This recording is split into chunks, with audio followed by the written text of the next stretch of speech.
الماء، پانی کے مسائل. پانی پاک ہے اور پاک کرنے والا ہے، یعنی طہارت کس سے حاصل ہوتی ہے؟ پانی سے. عن ابی ہریرہ رضی اللہ عنہ قال سأل رجل رسول اللہ صلی اللہ علیہ وسلم فقال یا رسول اللہ انا نرکب البحر ونحمل معنا القلیل من الماء فإن تودأنا به عطشنا افنتودأ بماء البحر فقال رسول اللہ صلی اللہ علیہ وسلم هو الطہور ماؤه الحل میتته رواہ احمد و ابو داود والنسائی والترمذی وابن ماجہ.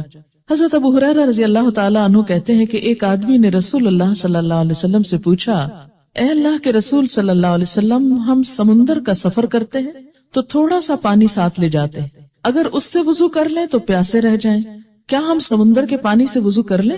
آپ نے فرمایا سمندر کا پانی پاک ہے اور اس میں مرا ہوا جانور مچھلی حلال ہے، یعنی جو سمندر کے اندر ہی مر جائے تو وہ استعمال کی جا سکتی. پاک چیز پانی کا رنگ یا ذائقہ یا دونوں بدل دے تب بھی پانی پاک ہی رہتا ہے.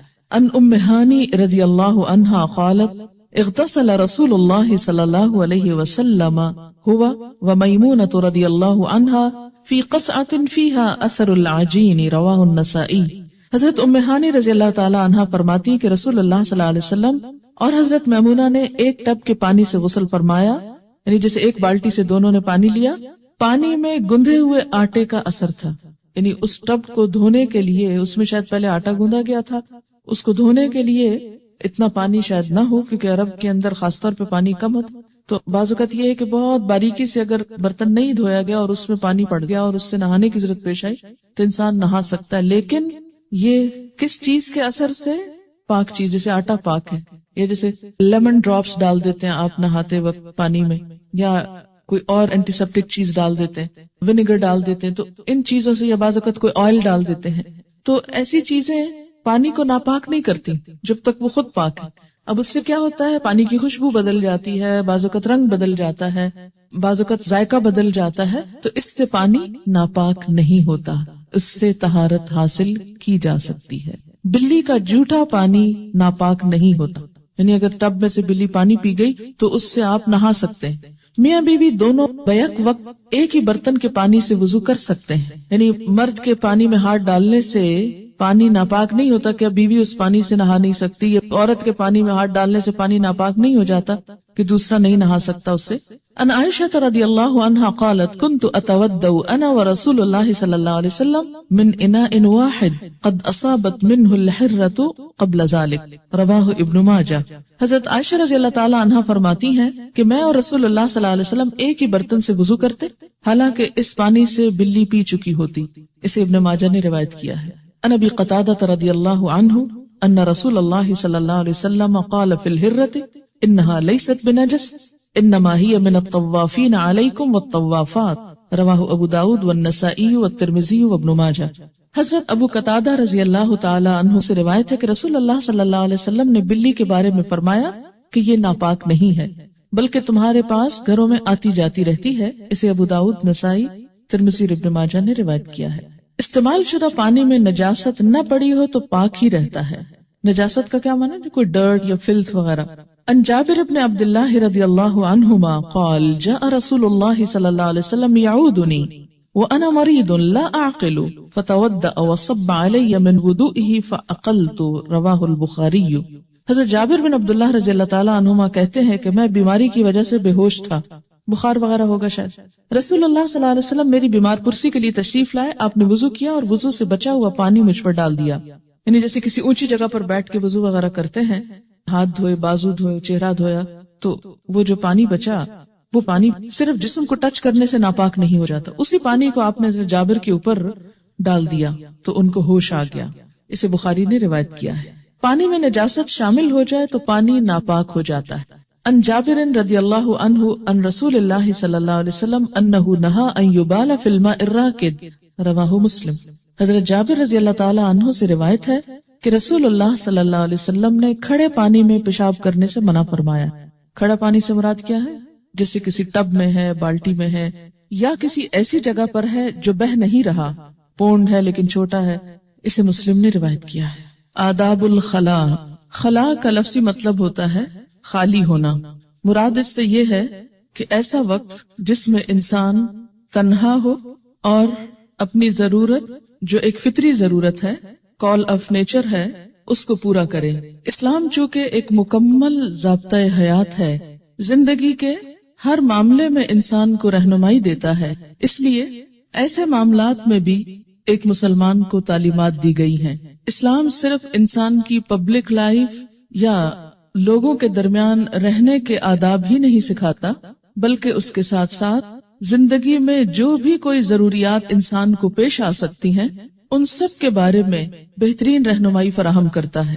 روایات میں آتا ہے کہ یہود نے ایک مرتبہ مسلمانوں کا مذاق اڑایا اسی بات پر کہ تمہارا پیغمبر کیسا پیغمبر ہے جو تمہیں رفع حاجت کے آداب بھی بتاتا ہے۔ تو اس پر مسلمانوں نے کسی قسم کا کوئی احساس کمتری محسوس نہیں کیا، بلکہ اس کو دین کا ایک بہترین حصہ قرار دیا کہ ہاں واقعی ہمارا دین ہمیں چھوٹے چھوٹے معاملات میں بھی بہترین رہنمائی فراہم کرتا ہے، کیونکہ ہمارا دین کوئی مصنوعی دین نہیں، صرف ظاہریت کی اصلاح نہیں کرنا چاہتا، انسان کے ظاہر کے ساتھ اس کی تنہائی کے اوقات، اس کے اپیرنس سے لے کر اس کے انر سیلف، ہر چیز کی اصلاح اور تزکیہ اور بھلائی چاہتا ہے۔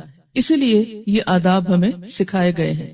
پہلی بات یہ کہ بیت الخلاء میں داخل ہونے اور نکلنے کے وقت دعا پڑھنا چاہیے، یعنی اس موقع پر بھی رب کو نہیں بھولنا چاہیے۔ ٹوائلٹ میں جاتے ہوئے کیا پڑھا جائے؟ ان انس رضی اللہ عنہ قال کان رسول اللہ صلی اللہ علیہ وسلم اذا دخل الخلاء یقول اللہم انی اعوذ بک من الخبث والخبائث، متفق علیہ۔ حضرت انس رضی اللہ تعالی عنہ فرماتے ہیں کہ رسول اللہ صلی اللہ علیہ وسلم جب بیت الخلاء میں داخل ہوتے تو فرماتے اللہم انی اعوذ بک من الخبث والخبائث، یا اللہ میں ناپاک جنوں اور جننیوں سے تیری پناہ مانگتا ہوں۔ اسے بخاری اور مسلم نے روایت کیا ہے۔ یاد رکھیے کہ گزشتہ زمانے میں لوگوں کے گھروں کے اندر ایسے انتظامات نہیں تھے۔ ایسی ضرورت پوری کرنے کے لیے لوگ عموماً گھر سے باہر دور خالی جگہ پر خلا میں چلے جاتے، جہاں دور دور تک کوئی نظر نہ آتا، ویرانہ جگہ ہوتی، اور ویرانہ ہونے کی وجہ سے بھی بسا اوقات اس بات کا خدشہ ہوتا کہ جن یا مؤنث جن یعنی جننیاں انسان پر حملہ آور نہ ہو۔ کیوں؟ اس لیے کہ ایسے موقع پر یعنی شیطان جو ہے وہ گندگی کو پسند کرتا ہے، عموماً جنوں کا ٹھکانہ ویرانوں میں ہوتا ہے، تو اس بات کا خطرہ تھا کہ وہ انسان کو نقصان نہ دے۔ ہم دیکھتے ہیں کہ دور جاہلیت میں عرب ایسی جگہوں پر جنوں کی پناہ مانگتے تھے کہ ہم جن کی پناہ میں آتے ہیں، جبکہ اللہ کے سوا کسی کی پناہ طلب کرنا درست نہیں۔ اس لیے آپ صلی اللہ علیہ وسلم نے کیا سکھایا کہ میں پناہ مانگتا ہوں اللہ کی تمام جنات سے کہ وہ اس موقع پر نقصان نہ دیں۔ یہاں یہ بات ذہن میں رہے کہ جنات صرف ویرانوں میں یا خالی جگہوں میں، بے آباد جگہوں میں ہی نہیں ہوتے، وہ ناپاک اور نجس جگہوں پر بھی ہوتے ہیں۔ اس لیے خواہ ٹوائلٹ گھر کے اندر ہو، پھر بھی یہ دعا پڑھنا مسنون ہے۔ ان عائشہ رضی اللہ عنہا ان النبی صلی اللہ علیہ وسلم کان اذا خرج من الغائط قال غفرانک، رواہ احمد و ابو داود والنسائی والترمذی وابن ماجہ۔ حضرت عائشہ رضی اللہ تعالی عنہا سے روایت ہے کہ نبی اکرم صلی اللہ علیہ وسلم جب بیت الخلاء سے باہر آتے تو غفرانکا، یا اللہ میں تیری بخشش چاہتا ہوں فرماتے۔ اسے احمد، ابو داؤد، نسائی، ترمذی اور ابن ماجہ نے روایت کیا ہے۔ سوال یہ پیدا ہوتا ہے کہ اس میں آخر کیا حکمت تھی کہ باہر آتے ہوئے انسان پھر دعا مانگے؟ یہ یاد رکھیے کہ بیت الخلاء کے اندر تو کچھ نہیں مانگا جائے گا، اللہ کا نام نہیں لیا جائے گا، لیکن جانے سے پہلے اور نکلنے کے بعد دونوں مواقع پر اللہ تعالیٰ کو یاد کیا جائے گا، اور دوسرے موقع پر بخشش کی دعا مانگی گئی کہ اللہ تعالیٰ کی یہ بھی ایک نعمت ہے کہ انسان کے جسم سے اس کی نجاستیں دور ہو جائیں اور انسان بیماریوں سے محفوظ رہے، اور مصیبتوں اور تکلیفوں سے چھٹکارا پانے کے لیے اور پانے کے بعد جو دعا مفید ہے وہ استغفار ہے۔ بیت الخلاء میں اللہ تعالیٰ کے نام والی کوئی چیز ساتھ نہیں لے جانی چاہیے۔ ان انس بن مالک رضی اللہ عنہ قال کان رسول اللہ صلی اللہ علیہ وسلم اذا دخل الخلاء وضع خاتمہ، رواہ الترمذی والنسائی وابن ماجہ۔ حضرت انس بن مالک رضی اللہ تعالی عنہ فرماتے ہیں کہ رسول اللہ صلی اللہ علیہ وسلم جب بیت الخلاء میں جانے کا ارادہ فرماتے تو اپنی انگوٹھی جس پر محمد رسول اللہ تحریر تھا اتار دیا کرتے تھے۔ وضع کا لفظ جس کا مطلب ہے رکھ دیا کرتے تھے کہیں اور۔ تو اس سے کیا پتہ چلتا ہے کہ اگر گلے میں کوئی ایسا لاکٹ ہو جس پر آیت الکرسی یا قرآن کی کوئی آیت یا اللہ کا لفظ لکھا ہوا ہو تو اس لاکٹ کو پہن کر، یا اگر انگوٹھی میں کوئی ایسی چیز کندہ ہو یا کوئی بھی ایسے اوراق یا کاغذ جس پہ اللہ کا نام لکھا ہو، ان کو بھی جیب وغیرہ میں رکھ کر اس کام کے لیے نہیں جانا چاہیے، کیونکہ یہ شاعر اللہ کی بے ادبی کے مترادف ہے۔ کھلے میدان میں رفع حاجت کے وقت منہ یا پیٹھ قبلہ کی طرف نہیں کرنی چاہیے، البتہ طہارت خانے کے اندر یا دیوار کی اوٹ میں ایسا کیا جا سکتا ہے۔ عن ابی ہریرہ رضی اللہ عنہ عن رسول اللہ صلی اللہ علیہ وسلم قال اذا جلس احدکم علی حاجۃ فلا يستقبلن القبلۃ ولا يستدبرها، رواہ مسلم۔ حضرت ابو ہریرہ رضی اللہ عنہ سے روایت ہے کہ رسول اللہ صلی اللہ علیہ وسلم نے فرمایا، جب کوئی آدمی رفع حاجت کے لیے بیٹھے تو منہ یا پیٹھ قبلے کی طرف نہ کرے، یعنی قبلہ نہ سامنے ہو نہ پیچھے ہو۔ اسے مسلم نے روایت کیا ہے۔ لیکن دوسری روایت دیکھیے، عن ابن عمر رضی اللہ عنہما قال رقیت علی بیت اختی حفصہ فرأیت رسول اللہ صلی اللہ علیہ وسلم قائدا لحاجته مستقبل الشام مستدبر القبلۃ، رواہ مسلم۔ حضرت عبداللہ بن عمر رضی اللہ تعالی عنہما فرماتے ہیں کہ میں اپنی بہن ام المؤمنین حضرت حفصہ رضی اللہ تعالی عنہا کے گھر کی چھت پر چڑھا تو میں نے رسول اللہ صلی اللہ علیہ وسلم کو چھت پر رفع حاجت کے لیے بیٹھے ہوئے دیکھا۔ آپ صلی اللہ علیہ وسلم کا منہ شام کی طرف اور پیٹھ قبلے کی طرف تھی۔ اسے مسلم نے روایت کیا ہے۔ تو اس سے کیا پتہ چلتا ہے کہ کسی دیوار یا بند کمرے کے اندر اگر پیٹھ قبلے کی طرف ہو جائے تو کوئی حرج نہیں۔ مسلمان ملکوں میں تو عام طور پر ایسا ہوتا ہے کہ ٹوائلٹ بناتے وقت اس بات کا خیال رکھا جاتا ہے کہ قبلہ سامنے یا پیچھے کی طرف نہ ہو، لیکن عام طور پر جب آپ ایسے ممالک میں جاتے ہیں کہ جہاں پر کوئی بھی فن تعمیر اسلامی اصولوں کے تحت نہیں ہوتا تو وہاں بسا اوقات ایسی چیز دیکھنے میں آتی ہے کہ آپ کا رخ عین قبلے کی طرف ہوگا یا بیک ہو سکتی ہے، تو اس میں ایسا نہیں کہ انسان اپنی حاجت کو پورا نہ کرے۔ اسلام ایسا دین نہیں ہے کہ جو انسان پر ناقابل برداشت تکلیف ڈالے۔ ایسی صورت میں جب آپ ایسے ٹوائلٹس میں جائیں بغیر کسی پریشانی کے اسے استعمال کریں، کیونکہ یہ بات نبی صلی اللہ علیہ وسلم سے ثابت ہے۔ ہاں، جب آپ خالی میدان میں کہیں ہو تو اس میں یہ ہے کہ انسان پھر اس کے اپنے بس میں ہوتا ہے کہ جس طرف چاہے منہ کر لے، اور خالی میدان میں ایسا کرنا ممنوع ہے۔ رفع حاجت کے وقت پرائیویٹ پارٹ کو دایاں ہاتھ لگانا منع ہے، دائیں ہاتھ سے استنجا کرنا بھی منع ہے۔ ان ابی قتادہ رضی اللہ عنہ قال قال رسول اللہ صلی اللہ علیہ وسلم لا يمسكن احدكم ذكره بيمينه وهو يبول ولا يتمسح من الخلاء بيمينه ولا يتنفس في الاناء، رواہ مسلم۔ حضرت ابو قتادہ رضی اللہ تعالی عنہ کہتے ہیں کہ رسول اللہ صلی اللہ علیہ وسلم نے فرمایا، پیشاب کرتے وقت کوئی آدمی پیشاب کی جگہ کو دائیں ہاتھ سے نہ چھوئے، نہ ہی دائیں ہاتھ سے استنجا کرے، نہ ہی کوئی چیز پیتے وقت برتن میں پھونک مارے۔ اسے مسلم نے روایت کیا۔ سوال یہ پیدا ہوتا ہے کہ ایسا کرنے سے کیوں منع کیا گیا؟ اسلام میں ہر چیز کا ادب سکھایا گیا ہے، اور ایک بنیادی ادب کیا ہے کہ سب اچھے کام، صاف ستھرے کام دائیں ہاتھ سے کیے جائیں، اور نجس کام یا جن چیزوں میں ناپاکی ہے وہ بائیں ہاتھ سے کیے جائیں۔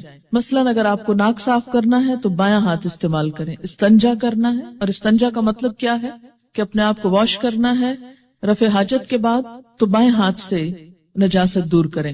اسی طرح کھانے میں پھونک نہیں مارے۔ یہ تو آج ہم کو پتا چلا کہ انسان کی پھونک میں کاربن ڈائی آکسائڈ ہے جو ایک زہریلی گیس ہے اور نقصان دہ ہے صحت کے لیے، اس لیے اس کو نہیں پھونکنا چاہیے. لیکن 1400 سال پہلے یہ ادب سکھا دیا گیا کہ کھانے کے اندر مت پھونکو. بہت سے لوگ مسلمان ہوتے ہوئے ان آداب کو ملحوظ نہیں رکھتے اور اسلام کا حسن ختم ہو کر رہ جاتا ہے جو دراصل انسان کی شخصیت میں جھلکتا ہے. کیا گرم چائے ہے تو پھونکے مار مار کے پی رہے ہیں، نوالے کو ٹھنڈا کرنا ہے تو منہ سے ٹھنڈا کر رہے ہیں. یہ حرکتیں کسی مسلمان کی نہیں ہو سکتی. ہمیں خود بھی ان چیزوں سے بچنا چاہیے اور اپنے بچوں کو بھی یہ ادب سکھانا چاہیے. طہارت دائیں طرف سے شروع کرنی چاہیے. ان عائشہ رضی اللہ عنہا قالت ان كان رسول اللہ صلی اللہ علیہ وسلم ليحب التيمن في طهوره اذا تطهر وفي ترجله اذا ترجل وفي انتعاله اذا انتعل. رواہ مسلم.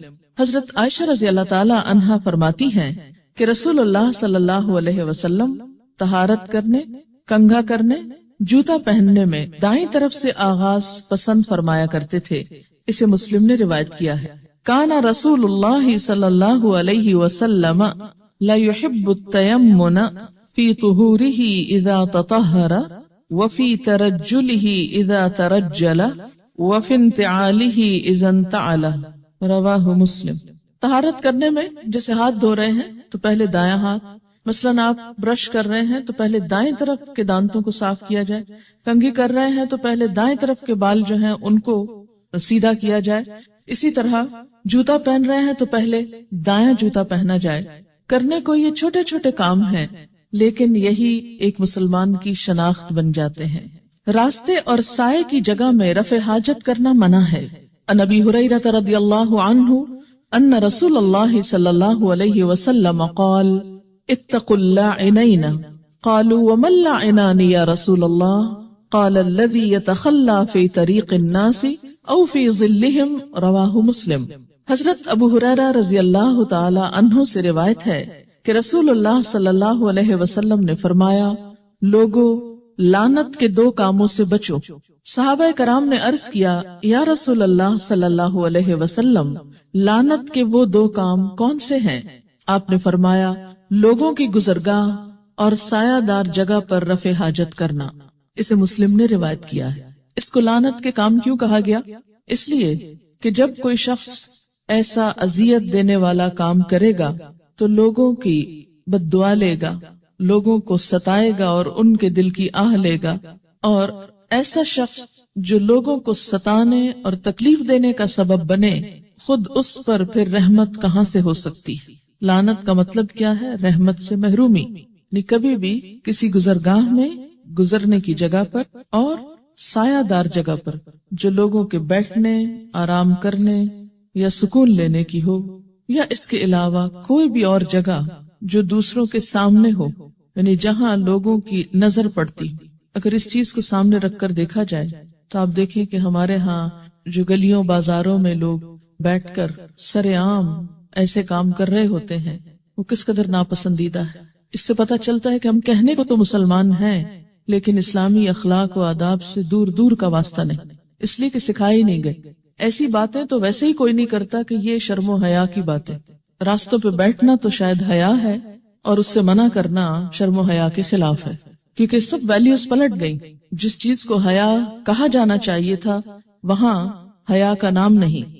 اور آپ دیکھیے کہ جب راستوں میں ایسا کام ہوتا ہے تو کوئی بھی شخص اس کے بعد جب گزرتا ہے تو کتنا تکلیف دہ ہو جاتا ہے ایسے راستے سے گزرنا بھی جس میں نجاست ہو. استنجا کرنے کے لیے مٹی کے کم از کم 3 ڈھیلے یا پانی استعمال کرنا چاہیے. یعنی اگر کوئی شخص ایسی جگہ پر ہو جہاں پانی نہ ہو اور صرف مٹی ہو تو مٹی چونکہ پاک کرنے والی ہے اس سے صفائی کر لی جائے تو وہ پاکی کا کام دے گی، یعنی انسان اس کے بعد نماز وغیرہ پڑھ سکتا ہے. لیکن پانی کا استعمال پسندیدہ ہے.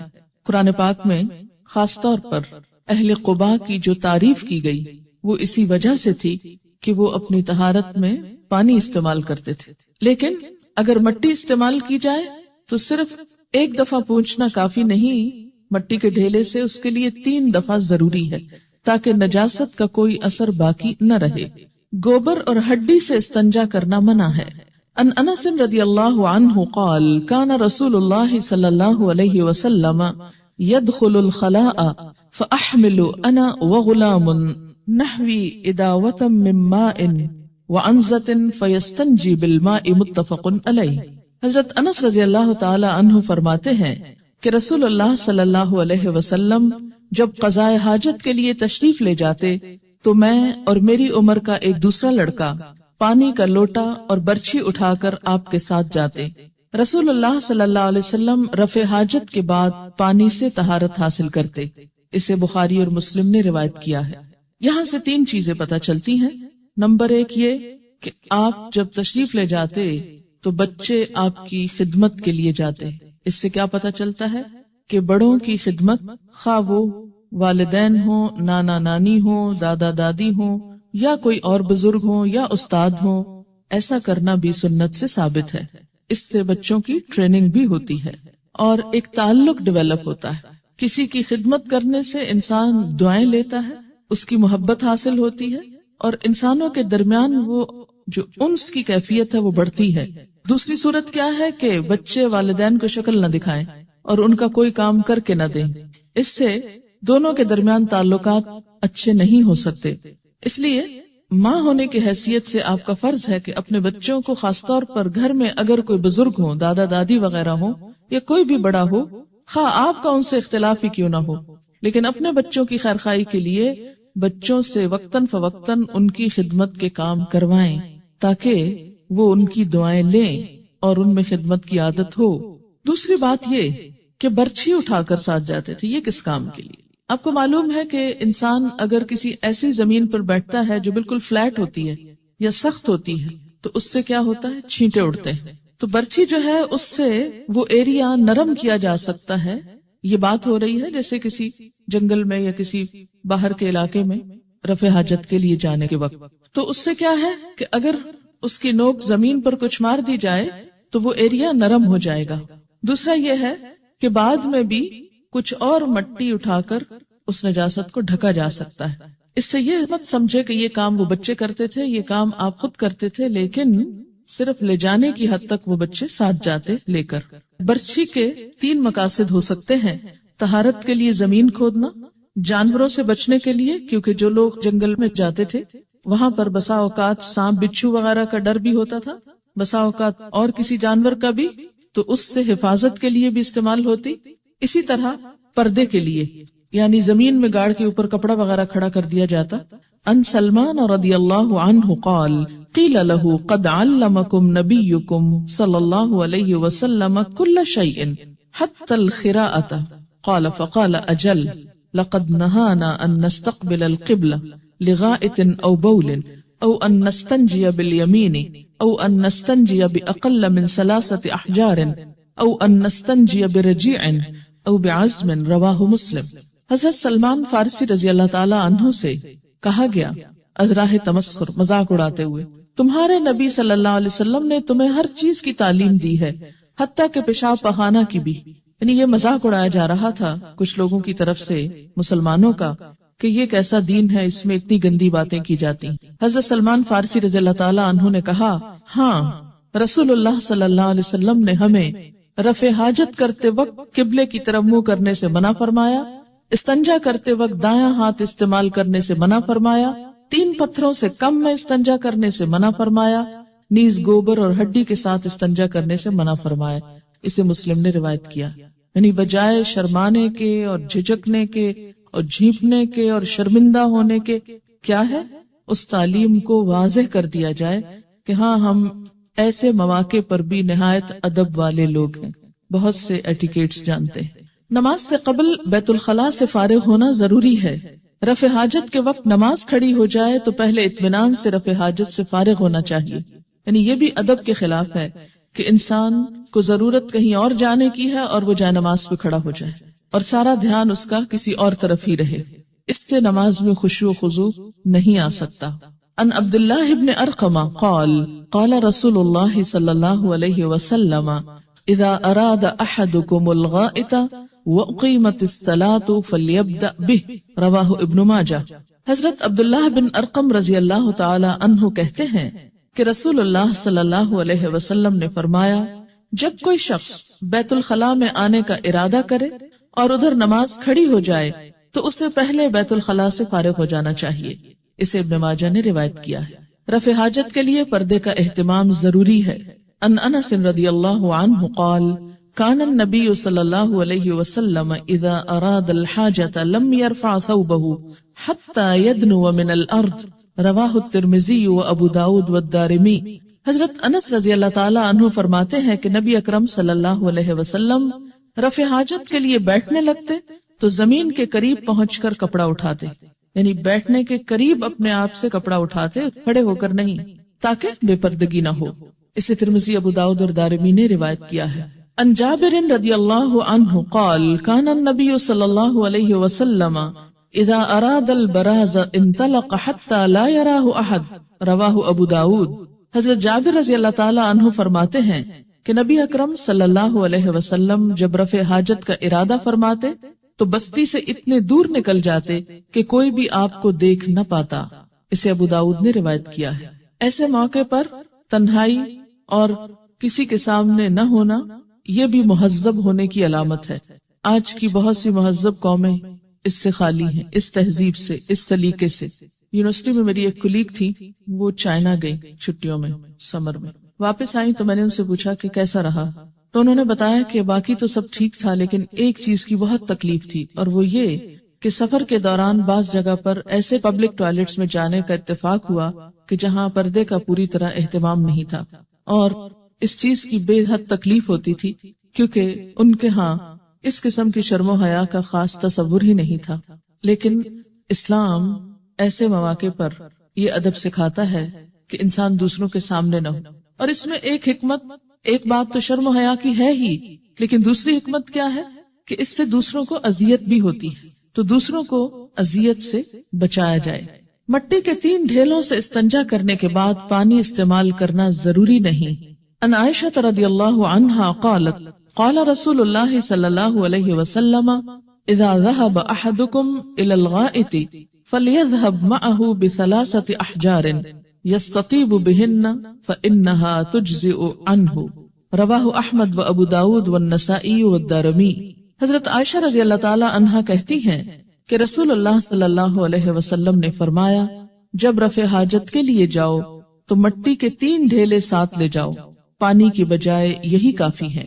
یعنی ڈھیلوں سے مکمل طہارت حاصل ہو جائے گی جس کے بعد نماز پڑھنا جائز ہے، الا یہ کہ اگر پانی ہو تو استعمال کرنا افضل ہے، اگر نہیں تو دل میں کوئی خلش نہ رہے کہ ہم ناپاک ہیں اور ہم نماز نہیں پڑھ سکتے. مٹی سے بھی مکمل طہارت حاصل ہو جاتی.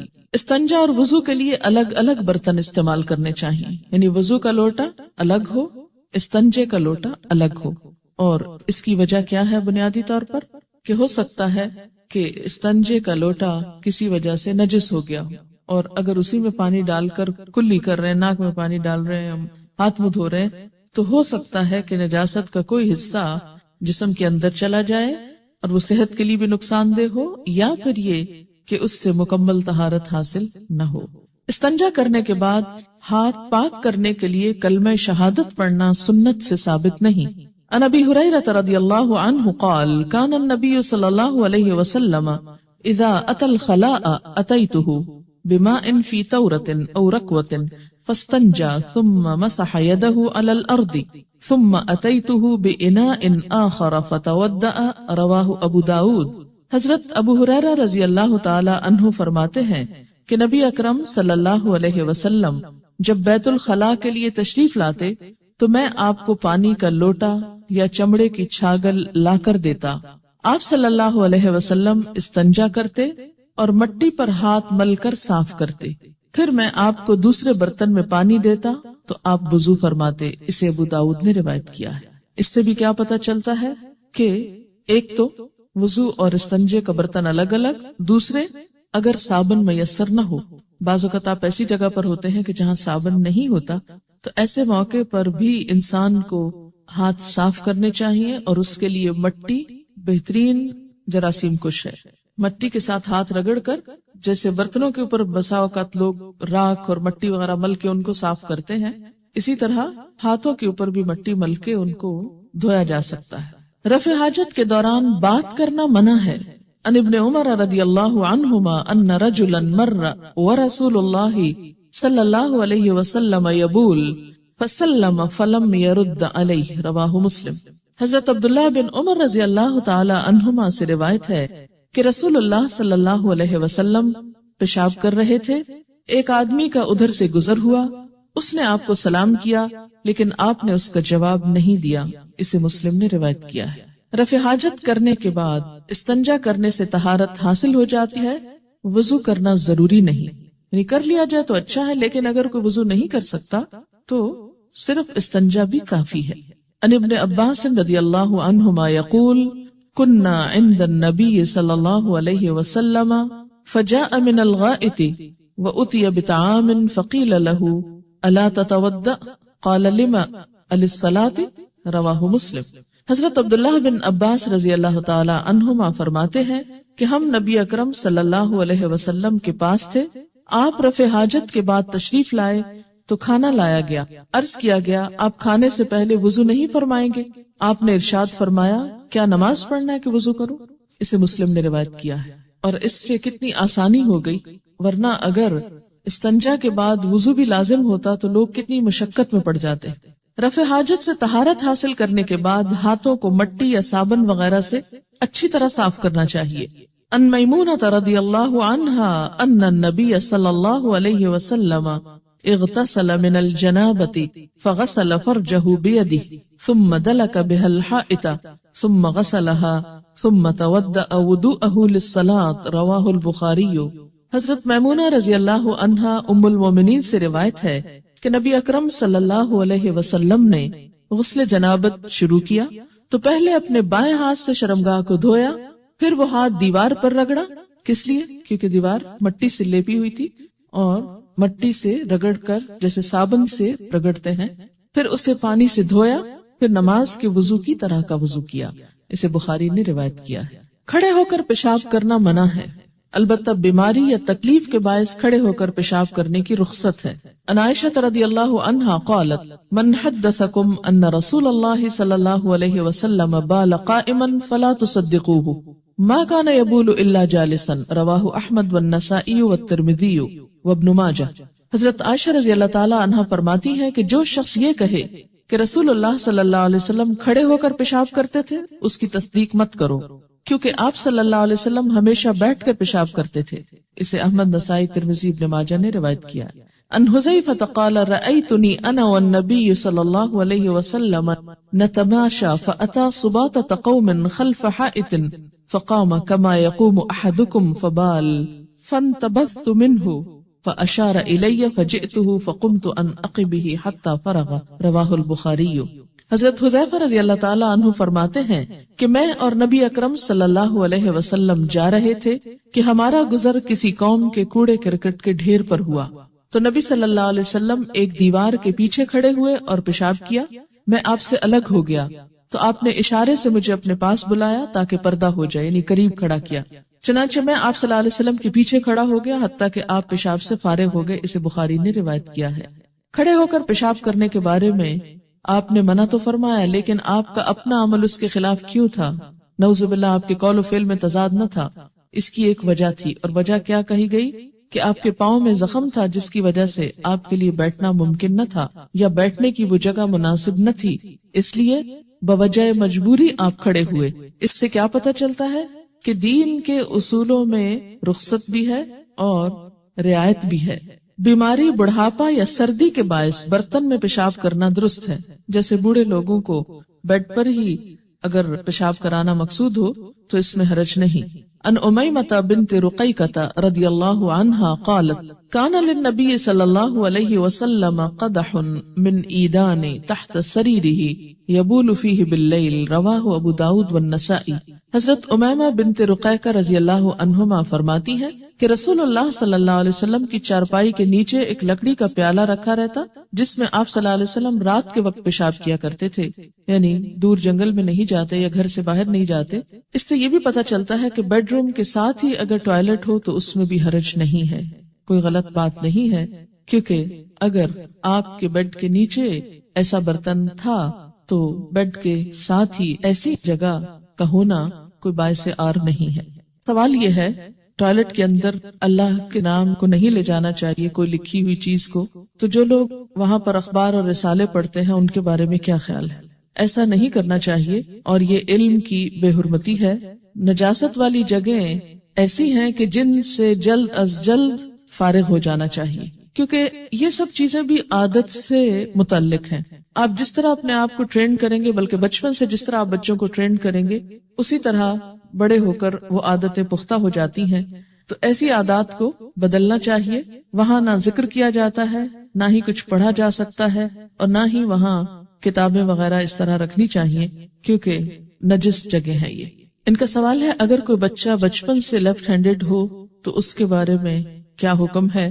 اس کو بھی بچپن سے کھانے اور استنجا کے لیے یہ سینس دی جانی چاہیے کہ کھاتے وقت دایاں ہاتھ استعمال ہو، اگرچہ لکھتے وقت وہ الٹا یا اور باقی کاموں میں استعمال کر رہا ہے تو کوئی حرج نہیں۔ اگر واقعی اس کی کوئی ایسی ریزنز ہیں تو زبردستی جبرن سیدھا ہاتھ نہ استعمال کروائیں، اللہ یہ کہ ٹریننگ دینی پڑتی ہے۔ آپ دیکھیے کہ جب بچے چھوٹے ہوتے ہیں تو میں نے یہ دیکھا ہے کہ عموماً وہ بایاں ہاتھ زیادہ استعمال کرتے، لیکن ڈانٹے ڈپٹے بغیر اور غصہ کیے بغیر آپ آرام سے اس کو دائیں طرف لے آئیں، ٹرین کر دیں، تو ایسا کرنا اگرچہ تھوڑا مشکل ہوگا لیکن ہو جاتا ہے۔ آپ کو معلوم ہے کہ جیپنیز اپنے بچوں کو صرف دائیں ہاتھ سے نہیں بائیں ہاتھ سے بھی لکھنا سکھاتے ہیں، ایکولی دونوں ہاتھوں سے لکھنا سکھاتے ہیں بچپن سے، اور بچے سیکھ جاتے ہیں۔ بچوں کو آپ جس طرح چاہیں ٹرین کر لیں۔ حضرت عمر رضی اللہ تعالیٰ عنہ کے بارے میں بھی آتا ہے کہ وہ دونوں ہاتھوں میں برابر کی قوت رکھتے تھے، دونوں ہاتھ استعمال کر سکتے تھے۔ لیکن یہ ہوتا ہے کہ کسی شخص کے ایک ہاتھ میں قوت زیادہ ہوتی ہے دوسرے کی نسبت، اور بعض لوگوں کی یہ بائیں ہاتھ میں زیادہ ہوتی ہے۔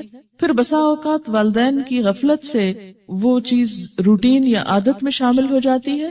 ایسی شکل میں بھی نجاست کے لیے بایاں ہاتھ ہی مخصوص ہونا چاہیے اور کھانے کے لیے دایاں ہاتھ، کیونکہ ایک حدیث میں آتا ہے کہ ایک شخص جو بائیں ہاتھ سے کھا رہا تھا، آپ نے اس کو بائیں ہاتھ سے کھانا منع کیا تو اس نے کہا میں دائیں سے کھا نہیں سکتا، تو آپ ناراض ہوئے اور فرمایا خدا کرے کبھی نہ کھا سکو۔ اور پھر کہا جاتا ہے کہ وہ شخص مرتے دم تک اپنا دایاں ہاتھ منہ تک نہ لے جا سکا۔ تو اس سے پتہ چلتا ہے کہ نبی صلی اللہ علیہ وسلم نے اس چیز کو بہت سخت ناپسند کیا کہ کھانے کے وقت بایاں ہاتھ استعمال کیا جائے۔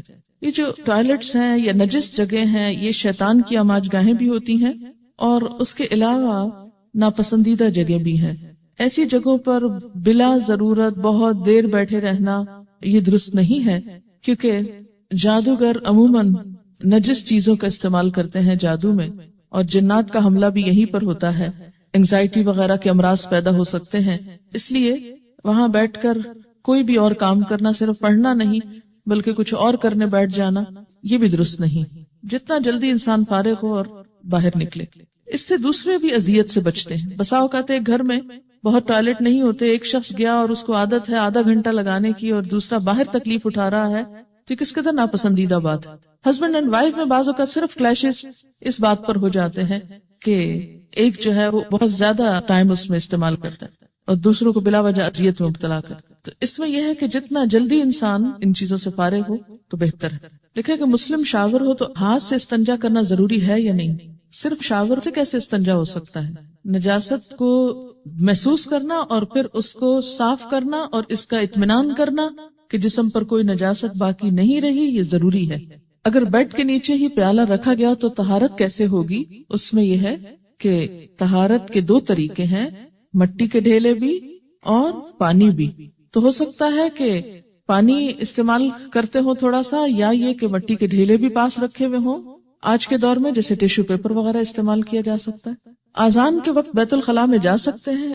دیکھیے کہ بیت الخلاء میں ضرورت کے وقت ہی جا سکتے ہیں، اور اگر ضرورت پیش آ گئی ہے تو اس سے کوئی فرق نہیں پڑتا کہ اذان ہو رہی ہے یا کسی مسجد میں درود شریف پڑھا جا رہا ہے یا کہیں تلاوت ہو رہی ہے، کوئی بھی چیز بیت الخلاء میں جانے کو مانے نہیں ہے۔ بس یہ ہے کہ وہاں آپ ساتھ اس کا جواب نہیں دیں گے، اذان کا جواب وہاں نہیں دیں گے، جیسے سلام کا جواب آپ نے نہیں دیا تو اذان کا جواب بھی نہیں دیں گے۔ ٹھیک ہے، انہوں نے سوال کیا ہے کہ اس کی لاجک کیا ہے کہ وہاں بات کرنا منع ہے۔ پہلی بات تو یہ ہے کہ دین کی بہت سی چیزوں میں اگر لاجک سمجھ نہ بھی آئے تو حکم پر عمل کرنا ضروری ہے، لیکن یہ کہ مسلمان ہونے کی حیثیت سے کوئی حرج بھی نہیں کہ انسان مختلف احکامات کی حکمت جاننے کی کوشش کرے۔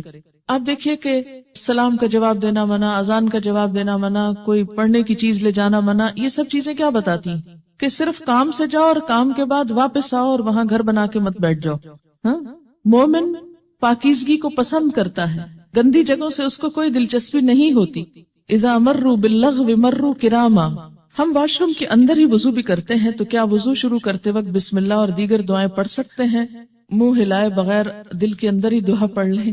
اس میں ایسا ہے کہ آج کل کے جو واش رومز ہیں جن میں کوئی نجاست سامنے نہیں ہوتی اور سب کچھ پانی سے بہا دیا جاتا ہے، تو جب نجاست باقی نہیں رہتی تو باقی اگر اس جگہ کو نہانے کے لیے استعمال کیا جا رہا ہے جو وضو کے لیے استعمال کی جا رہی ہے، اور وضو سے پہلے اگر دعا پڑھی جا رہی ہے اور بعد میں، تو اس میں حرج نہیں ہے۔ ہاں، اگر نجاست وہاں موجود ہے کسی بھی طرح تو اس صورت میں آپ نہیں پڑھیں گے، کیونکہ اللہ کا نام پاکیزہ ہے اور پاکیزہ جگہ پر ہی لینا چاہیے۔ انہوں نے ایک دو حکمت اور بھی بیان کی ہے، اور وہ یہ کہ انسان کے جسم سے جو فاسد مادے نکلتے ہیں اس میں مختلف قسم کے ہارمفل بیکٹیریا شامل ہوتے ہیں۔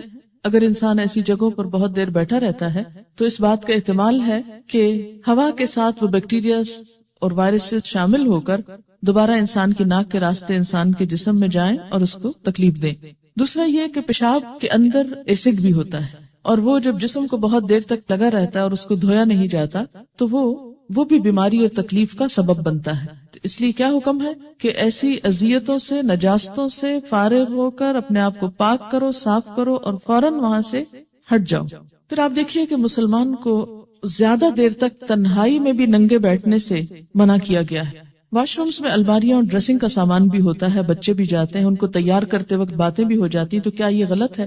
جیسے کہ پہلے میں نے عرض کیا کہ اگر ٹوائلٹ صاف ہے، آپ نے ڈھک دیا اس کو، سیٹ اوپر ڈال دی اور اس کے بعد آپ باقی کام وہاں کر رہے ہیں، تو وہ اب کیا ہو گیا؟ ایک عام کمرے کی طرح ہی ہو گئی۔ بالکل ایسے جیسے آپ صلی اللہ علیہ وسلم کے بیڈ کے نیچے پاٹ تھا، تو اگر وہ پاٹ اٹھا لیا جاتا ہے تو وہ ایک عام بیڈ روم کی طرح ہو جاتا ہے۔ اسی طرح اگر نجاست ختم ہو جاتی، وہاں سے بالکل صاف کر دی جاتی ہے، ایگزاسٹ چل رہا ہے، کسی قسم کی کوئی بھی وہاں گندی چیز نہ اسمیل کی شکل میں ہے نہ کسی اور شکل میں، تو اسی جگہ کو دوسری چیزوں کے رکھنے، اٹھانے اور بات کرنے کے لیے استعمال کیا جا سکتا ہے۔ کہتے ہیں کہ بعض اوقات بیت الخلاء میں بھی بے دھیانی میں ذکر میں زبان چلتی جاتی ہے، تو ایسا کیا کیا جائے؟ جو کام بے دھیانی میں ہو جائے وہ تو اللہ تعالیٰ معاف کر دیتے ہیں، اور شیطان بھی عام طور پر ذکر بھلواتا ہے اور وہاں زیادہ یاد کرواتا ہے، شاید انسان تنہا ہوتا ہے۔ اگر بیت الخلاء کے اندر اللہ کا نام نہیں لینا چاہیے تو کیا کپڑے اتارتے وقت بسم اللہ پڑھی جائے گی؟ اتارنے سے پہلے پڑھی جائے گی۔ اور کپڑوں کا بھی حکم یہی ہے کہ بہت دیر اتار کر بغیر لباس کے نہ بیٹھا جائے۔ گوبر اور ہڈی کے استعمال کی ممانعت کیوں کہی گئی؟ ان دونوں میں جذب کی صلاحیت نہیں ہوتی۔ گوبر کو ایندھن کے طور پر استعمال کیا جاتا ہے، اکثر ان میں کیڑے پڑ جاتے ہیں جو نقصان دہ ہو سکتے ہیں اور وہ جسم کے اندر بھی جا سکتے ہیں۔ اسی طرح یہ کہ ہڈی کے بارے میں آپ صلی اللہ علیہ وسلم نے فرمایا کہ وہ تمہارے جن بھائیوں کی غذا ہے، یعنی انسان جیسے گوشت کھا کے ہڈی پھینک دیتا ہے تو جنات اس کو بطور غذا استعمال کرتے ہیں، تو اس کو ناپاک نہیں کرنا چاہیے۔ پبلک ٹوائلٹس میں عام طور پر باہر کے ملکوں میں پانی نہیں ہوتا، تو پھر کیا کیا جائے؟ اس کے 2-3 طریقے ہیں۔ ایک تو یہ کہ پیپسی کا کین وغیرہ جو ہوتا ہے یہ عام طور پر خالی مل بھی جاتا ہے، یا یہ کہ عموماً کوئی بھی سافٹ ڈرنک پینے کے بعد انسان اس کو تھوڑا سنبھال لے اور بیٹھنے سے پہلے کچھ نہ کچھ پانی ساتھ لے جائے، اس سے وہ باہر گرنے کا بھی اندیشہ نہیں ہوتا۔ اس سے پہلے ٹیشو سے اپنے آپ کو اچھی طرح صاف کر لے اور پھر واش کر لے۔ لیکن اگر کہیں کچھ بھی نہ ہو تو خالی ٹیشو سے بھی اگر ساری نجاست جذب ہو گئی ہے تو ٹھیک ہے، لیکن یاد رکھیے کہ ٹیشو کی ساخت اور صلاحیت اور مٹی میں فرق ہے۔ مٹی مکمل طور پہ پاک کر دیتی جبکہ ٹیشو مکمل طور پہ پاک نہیں کرتا، اس سے پھر بھی جسم کے اندر کچھ نہ کچھ چیزیں رہ جاتی، یعنی پہلے بھی آپ کو بتایا گیا تھا کہ مٹی کے اندر کچھ ایسے بیکٹیریاز ہوتے ہیں کہ جو اس نجاست کو ختم کرنے کا سبب بنتے ہیں۔ تیمم کے اندر یہ حکمت بتائی گئی تھی، آپ ایکٹینومائسیٹس مٹی کے اندر ہوتے ہیں جو نجاست کو صاف کرنے کا سبب بنتے ہیں، لیکن ٹیشو پیپر کے اندر ایسی چیز نہیں ہوتی، اس لیے ان دونوں کی ماہیت میں فرق ہے۔ اگرچہ بوقت ضرورت جب کچھ اور میسر نہیں اور صرف ٹیشو ہے تو صاف کر لیجئے اور نماز نہیں چھوڑیے، نماز پڑھ لیجئے، آپ نماز ہو جائے گی، کیونکہ یہ رخصت ہے کہ اگر کسی شخص کے پاس دوسرا لباس نہیں اور ایک ہی لباس ہے اور وہ نجس ہے اور سخت مجبوری ہے تو وہ نماز نہیں چھوڑے گا، وہ اس لباس میں بھی نماز پڑھے گا۔ ان کا سوال یہ ہے کہ اگر پیالہ خالی چھوڑ دیا جائے اور اس سے پورے کمرے میں جرمز پھیل جائیں گے تو یہ ہے کہ پیالہ ڈھکا بھی تو جا سکتا ہے نا، ٹھیک ہے؟ یعنی آپ صلی اللہ علیہ وسلم کے اندر جتنی طہارت اور پاکیزگی تھی وہ شاید دنیا کے کسی اور انسان کے اندر ہو۔ قرآن پاک میں آپ صلی اللہ علیہ وسلم کو مخاطب کر کے فرمایا گیا وَالرُّجْزَ فَاهْجُرْ، گندگی کو چھوڑ دیجیے۔ اگر فجر کی نماز میں آنکھ ذرا دیر سے کھلے کہ نماز کا وقت نکلا جا رہا ہے اور واش روم بھی جانا ضروری ہے اور واش روم میں دیر لگنے کا احتمال بھی ہے، نماز کا ٹائم نکل جائے اور واش روم سے فارغ نہ ہو تو صرف جلدی میں وضو کر کے نماز پڑھنے کھڑے ہو جائیں، تو پھر کیا ایسا کرنا درست ہے؟ دیکھ لیجئے، اگر قابل برداشت ہے تو درست ہے، اور اگر آپ سمجھیں کہ آپ نماز میں نجس ہو جائیں گے تو پھر ایسی صورت میں اپنے اوپر ناروا بوجھ نہ ڈالیے اور آئندہ سے رات کو جلدی سوئیے تاکہ صبح آنکھ جلدی کھلے۔ کچھ لوگوں کو فون پر بھی بات کرنے کی عادت ہوتی ہے، واش رومز میں وہ کارڈلیس ساتھ لے جاتے ہیں، ایسا کرنا ناپسندیدہ ہے۔ میں نہاتے وقت پہلے میوزک سنا کرتی تھی، کیا اب اسماء الحسنی سن سکتی ہوں؟